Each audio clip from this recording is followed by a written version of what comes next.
नमस्कार साथियों, स्वागत है आपका मेरे इस यूट्यूब चैनल में।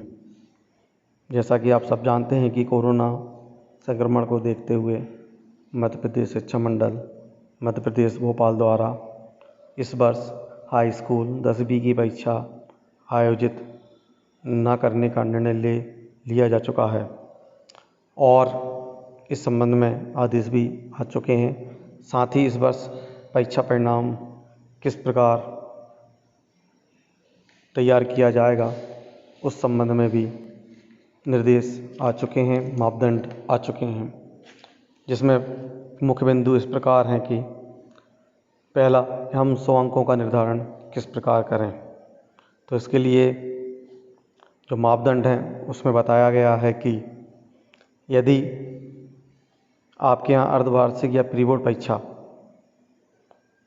ली गई है तो उसका 50% अधिभार, यूनिट टेस्ट का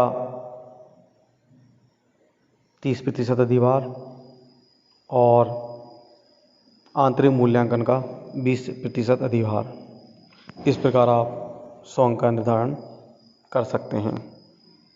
यहाँ ध्यान देने की एक बात यह है कि आप जब यह निर्धारण करेंगे तो जैसे आप किसी एक छात्र का अंकों का निर्धारण कर रहे हैं तो आप यह ध्यान देंगे कि उसके जैसे मान लीजिए अर्धवार्षिक या प्री बोर्ड परीक्षा में से जिस परीक्षा में उसके सबसे अधिक अंक आए हैं,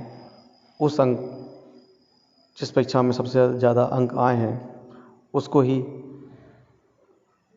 आधार मानकर उसका अधिभार निकालें।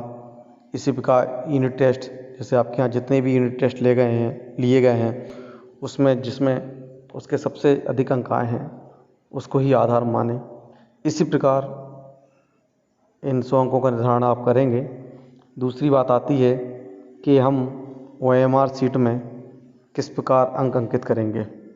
तो OMR शीट में आपको अंक जो है अंकित इस आधार पर करना है कि मान लीजिए कि किसी एक छात्र के एक विषय में 100 में से 60 अंक उसे प्राप्त हुए, तो आप उस 60 में 5 से भाग करेंगे तो आपको 12 अंक प्राप्त होंगे। इन्हीं 12 अंक को आप OMR शीट में अंकित करेंगे। मान लीजिए उसे किसी एक विषय में 80 अंक प्राप्त हुए हैं तो इस 80 अंक में भी आप 5 से भाग करेंगे तो उसे 16 अंक प्राप्त होंगे। आप इन 16 अंक को OMR शीट में अंकित करेंगे। यानी आपको जो प्राप्तांक हो रहे हैं 100 में से जो अंक प्राप्त हो रहे हैं उसमें आपको 5 से भाग करके उसका OMR शीट में अंकित करना है। तीसरी बात आती है कि हम अपने स्कूल का सर्वश्रेष्ठ औसत अंक कैसे प्राप्त करें। तो इसके लिए आपको मध्य प्रदेश शिक्षा मंडल भोपाल द्वारा MP ऑनलाइन की जो साइट है उस पर आप लॉगिन करेंगे।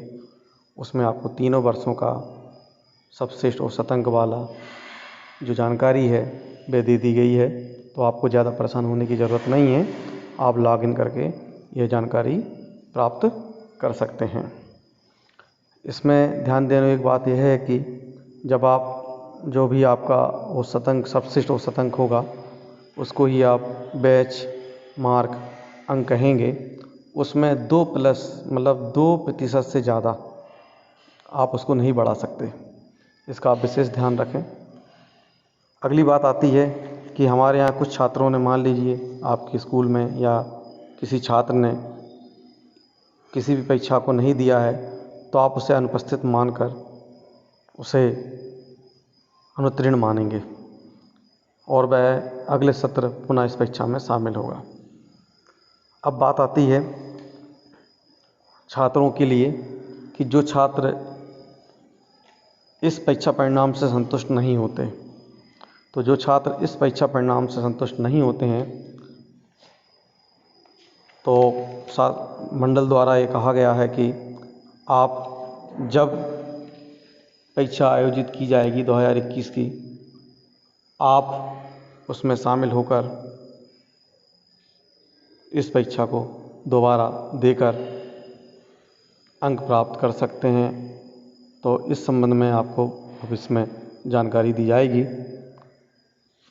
धन्यवाद।